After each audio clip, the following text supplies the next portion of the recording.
Magnus Chrona makes his pro debut as the Sharks lose 2-1 in overtime to the LA Kings. And the Sharks claim Ty Emberson and make another couple small roster moves. So all that and more on today's episode of Locked On Sharks. You're Locked On Sharks, your daily podcast on the San Jose Sharks. Part of the Locked On Podcast Network, your team every day.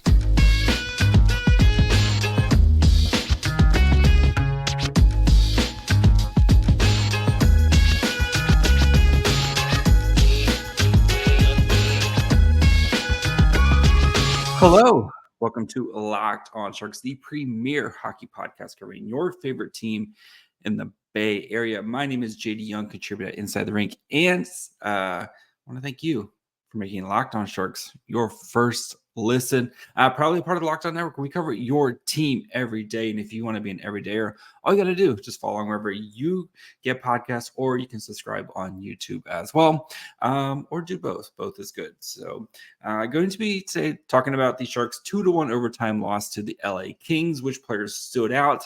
Magnus Chrona, of course, looking absolutely stellar. William Eklund. We'll get into all that. Look at what the numbers said for the game. And then at the end, we'll discuss some of the roster moves that they made over the weekend, including claiming one Ty Emberson and what the Sharks are potentially getting with Ty Emberson. So recording this about 1 o'clock on Sunday afternoon Pacific time. I don't want to talk about any other events that went on today. So we're going to just get into hockey because it's October. We are officially here for hockey. The Sharks start their season on the 12th, so we're less than 2 weeks away from the start of the Sharks season and their campaign to hopefully getting the first overall pick in the draft this year. So let's start with big time Magnus Chrona and his debut for the Sharks. And we've seen Kaapo Kähkönen. We've seen Mackenzie Blackwood, we've seen Georgi Romanov, and we've seen Magnus Chrona. And I don't think it's a stretch to say Magnus Chrona was the best looking out of the four of them. You could talk me into Kaapo Kähkönen, who I thought looked good in his debut, but I thought Magnus Chrona looked absolutely stellar on Saturday night. The thing with him is just like how calm and collected he is. Like nothing seems to faze him. I think I counted one kind of bad rebound where he kind of scrambled with it, but like did a great job of controlling rebounds or just not even giving up rebounds. And even the 2 goals he gave up, right? The first one was one that was literally tipped at the last second. And if Scott Sabrin, who's not trying to murder somebody on that play and gets himself washed out, doesn't do that, and he's actually like in the play instead of like 20 feet away from all the action that's going on, there's a good chance that goal doesn't even happen. And then the one in overtime, it's we'll get into the numbers for the overtime here in a little bit, but I'll give you the quick stat out of that.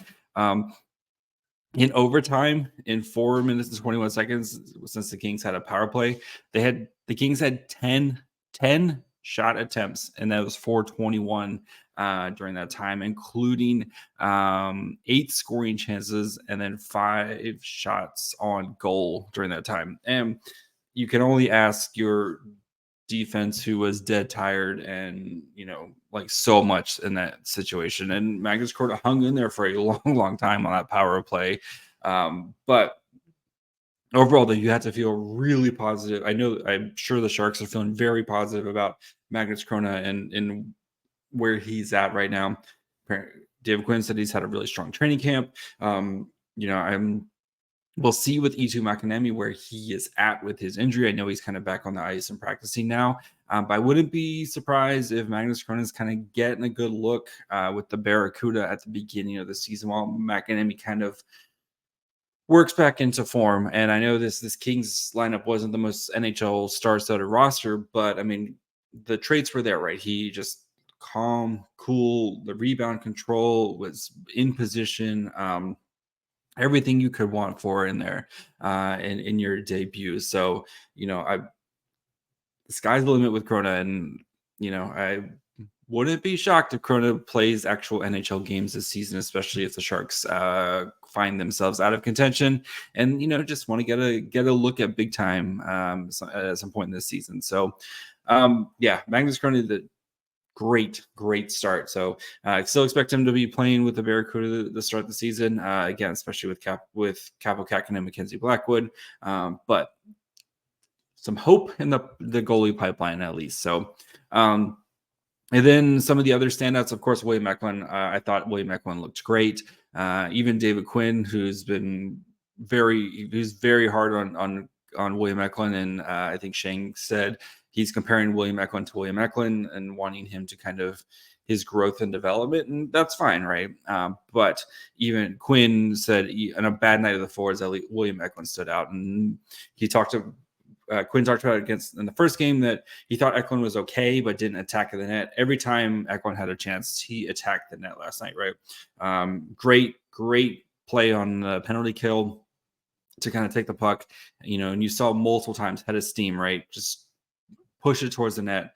On the penalty kill, pushed it toward the net, couldn't make and so he does a little wraparound, gets a bad, gets a quick shot off there on a weird, bad angle shot, but I mean, we've seen Borlo make one of those plays, right? You're putting pressure on the defense. You're putting pressure on the goalie to have to try to do something. And Big Save Dave, it was pretty good last night. But I think though Eklund, you saw great on the penalty kill. Great again, just anytime he had the puck, attack to net, and that's why William Eklund is going to be on the NHL roster to start the season. I don't know how when all the forwards have been mediocre for the most part, in David Quinn's words, like they haven't been great.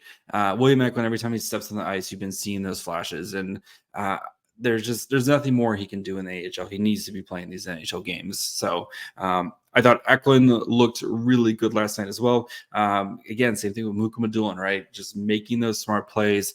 Even kind of was on one play that really stood out for me was on I think it was a one-on-one, maybe it was a two-on-one, where Mukhamadullin was the only guy back and just kind of gets in the way without drawing a penalty on the forward for the Kings and kind of holds things down while the rest of the Sharks forwards get back. And Hertl is able to kind of chip the puck away and diffuse any sort of danger opportunity. But Mukhamadullin, I know he's going to start in the AHL. David Quinn's basically already said he's going to start in the AHL, especially with the numbers game right now for the Sharks defense. But where we were with Mukhamadullin in February when they acquired them, and where the Sharks are with Mukhamadullin now, you can see, okay, the Sharks got a player out of Shakir Mukhamadullin, not just a player, like a good player out of Shakir Mukhamadullin. So he's gonna go have an awesome year in the AHL. You can kind of tell, right? Just watching him, where it's like, oh yeah, this guy, like, I know some of the IQ stuff, and that's just going to come with playing more games and kind of getting more reps. But he's got all the physical tools. I think he can be one of those great two-way defensemen who, I think maybe a little bit more offensively than defensively, but I think he can hold his own in his own zen. And then he'll be able to contribute greatly in the offensive zone. And I think for him, it's just going to be getting more reps. And I think that's why starting the season, and I know he could probably help the Sharks right now, but I think for the long-term benefit and for him is starting the season in the AHL, where this Barracuda team is going to be, I think, a pretty solid team, if not a pretty good team, with kind of all the returning talent that they have.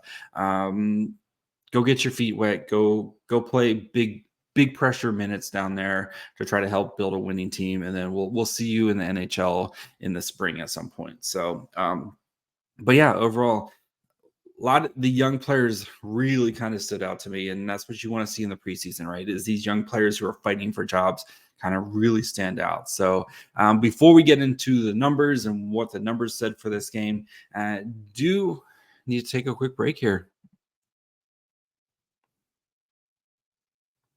and talk to you guys about our good friends over at eBay Motors. And passion, drive, patience, What brings home the winning trophy is also what keeps your ride or die alive. eBay Motors has everything you need to maintain your vehicle, level up to peak performance from superchargers, roof racks, exhaust kits, LED headlights, and more.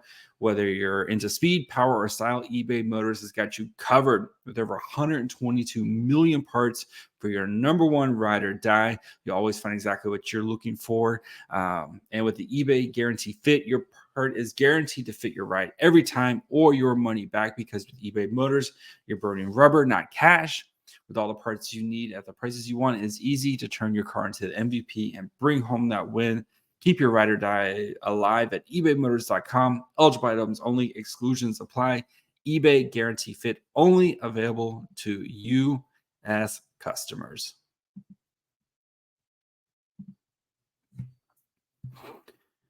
All right. What do the numbers say about this game? So let's look at the lines really quick. So Barabanov, Hertl, Duclair, Eklund, Bordeleau, Cunnin, Hoffman, Sturm, Bailey, Sabrin, Kaspic, Todd, Ferraro, Benning, Vlasic, Mukhamadullin, Knizhov, Ruda, and then Chrona. Ruda, of course, left this game after taking a high hit to the head. Not the greatest play.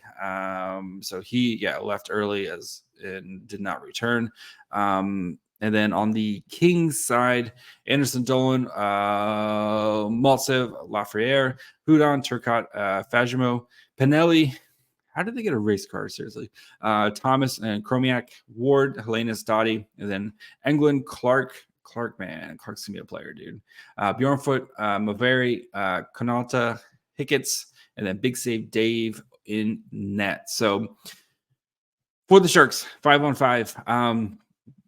Pretty close game, at least numbers wise. And this is kind of, you saw where the Kings kind of own the first and third period, and the Sharks kind of own the second period of this game. So 5-on-5, it was shots attempts 36-31 in favor of the Kings in about 40 minutes of play at 5-on-5. The actual shots in this game was 35-30 in favor of the Sharks, all situations. And then scoring chances was 21-16 in favor of the Kings. Again, 5-on-5. High danger chances 7-6 in favor of the Sharks. And 5-on-5, high danger was 53.85 to 46.15. So again, Sharks just kind of having a little bit more. And then the expected goals is 1.37 to 1.27 in favor of the Sharks. So pretty even game between these two teams. And yes, I would say the Sharks had a little bit more NHL roster with Barabanov, Hertl, Duclair. That's going to be a line for the Sharks. Cunnin, Hoffman, and then even the defense, right? You had a good chunk of NHL defensemen on the roster for them tonight, with the exception, I mean, other than Mukhamadullin, like you could see that being the Sharks opening night defense roster there. So when it comes to the forward lines, so looking at how these guys played, Eklund, Bordeleau, Cunnin got the most time on ice at 5-on-5. 8:21 time on ice, 6-4 shot attempts, 2-4 actual shots allowed. So every shot attempt they gave up actually got on goal. Expected goals 4.32, easily the best out of all the Sharks. Only gave 0.19 expected goals allowed. 4 scoring chances gave up 3. 1 high danger gave up 1 as well.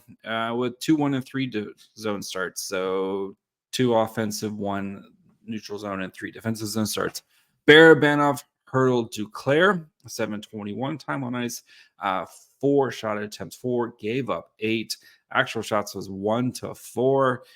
Expected goals 4.13 to 0.19.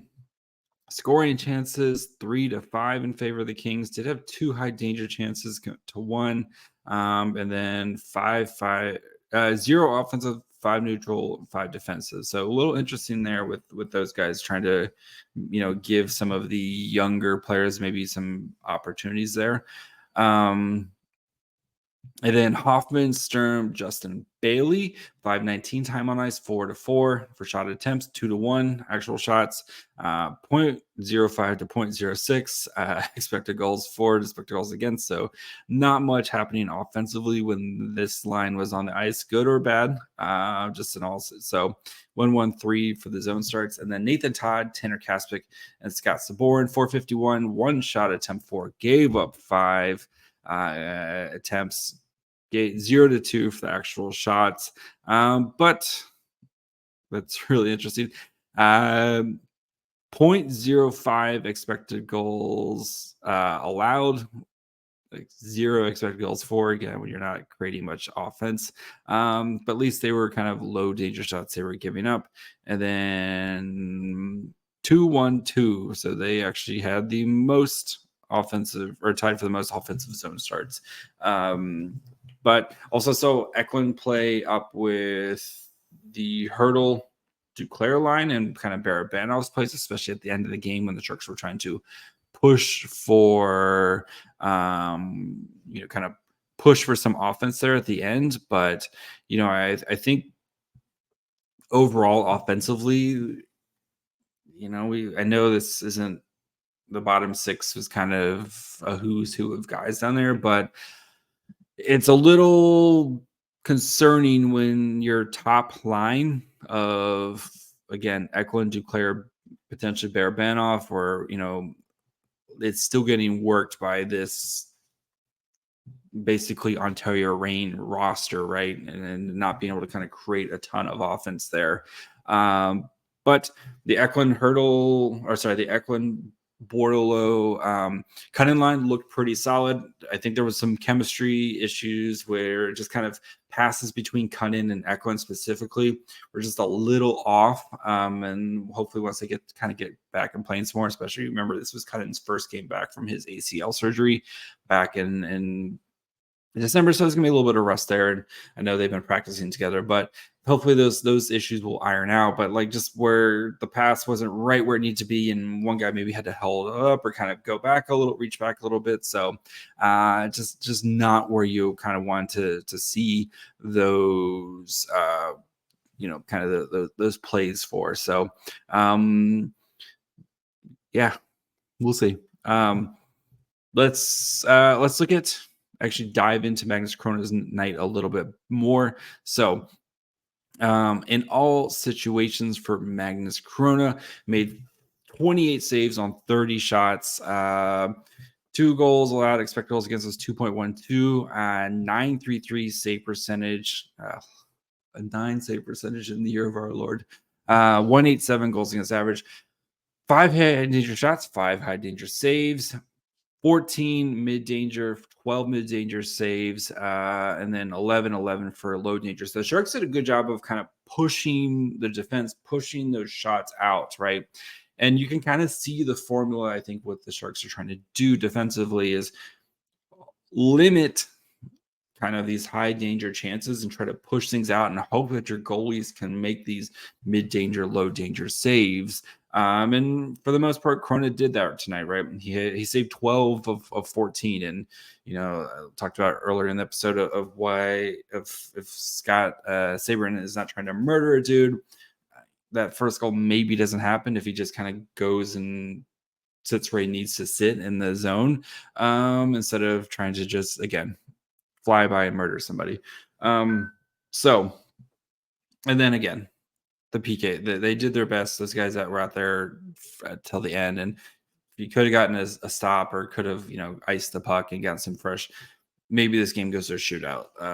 So that's just unable to kind of come up with the stop there when you need to, or at least get some fresh bodies on the ice. So, but overall, I mean, you can see it with Magnus Chrona of what you're potentially getting out of him in the future. So before we talk about Ty Emberson and some of the roster moves that the Sharks made, do need to take another quick break and talk to you guys about our friends over at Athletic Greens. And we're almost ready for winter. I know sometimes you can kind of feel like you can't it's soup season. Maybe you're eating a bunch of more rich foods and stuff like that, but you still need to kind of focus on your health, and focus on making sure you're trying to live a active and healthy lifestyle. What better way to do that with Athletic Greens, a daily dose of nutritional insurance in the form of AG1. With one delicious scoop of AG1 in a glass of water each day, you're absorbing 75 high-quality vitamins, minerals, whole food source superfoods, probiotics, and adaptogens to help start your day right. This special blend of ingredients supports your gut health, your nervous system, your immune system, your energy, recovery, focus, aging, all the things.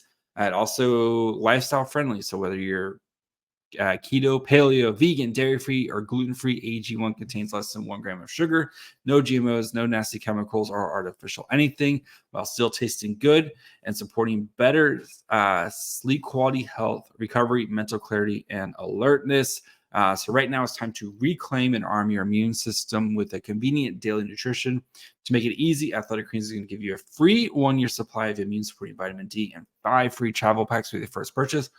All you have to do is visit athleticgreens.com/NHL network. Again, athleticgreens.com/NHL network to take ownership over your health and pick up the ultimate daily nutritional insurance.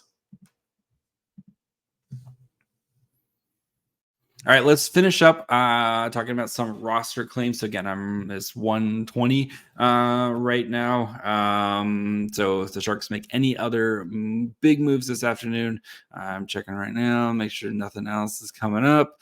Doesn't look like it right now. Okay.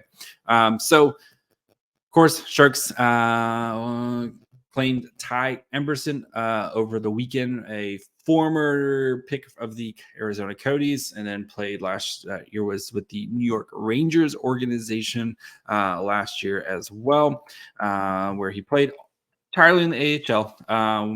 And another interesting pick. So with the Sharks. So won the best defensive defenseman last year in the AHL's Eastern Conference.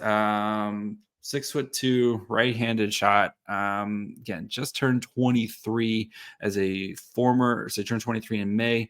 Another college type of player. You can see, right? The Sharks have. There was some other potential guys that would have preferred the Sharks try to get. Thompson, the other Ty. But I think we see kind of the guy that Mike Grier likes to have on his blue line, defensive defensemen who are going to kind of make the right play. And I'm curious to see where Emberson fits, right? Because you have Benning, you have Burroughs, you have Ruda, you've at least on the right side, who all kind of fit the same profile. Again, Emberson is just 23.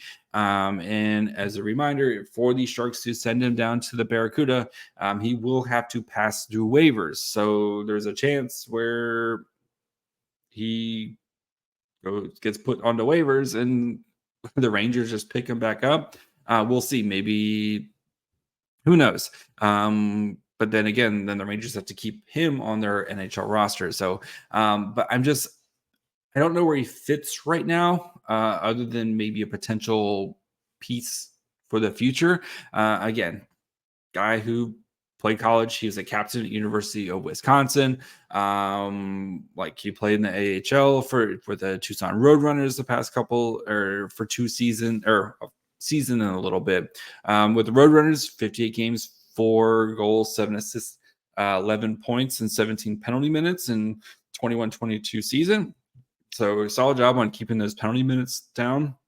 And then last year, the Hartford Wolfpack, 69 games, had 27 points, including 7 goals and 20 assists for 27 points, and then had another 5 points in 9 playoff games for them as well. And the more I think about it, I kind of like it. Maybe there's a little bit of offense there. Again, I don't think he's going to be running your power play or anything like that, but we saw Matt Benning running the power play for the Sharks Saturday night, which did not look very good.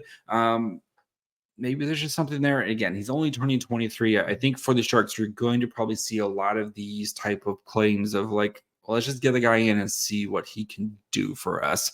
And then if you have to put a Jacob McDonald on waivers and he gets claimed to, like, okay, cool. You got to put Radim Shimmick on waivers. Okay, cool. Like, if you have to put some of these other guys on waivers, like, okay, Kyle Burris or whoever you want to put on a waiver, like, the Sharks are in their roster training phase, and I don't think they're going to lose a lot of sleep if some of these guys get claimed. And, again, like, how many of these guys are going to be, especially these older players, are going to be pieces for them in the future. So we'll see. I'm intrigued to see where he kind of fits in right now, especially with what feels, again, is very much a logjam, and we're worried if Henry Thrun or Shakir Mukhamadullin are going to make the NHL, especially Henry Thrun, who's had a great training camp and great preseason so far.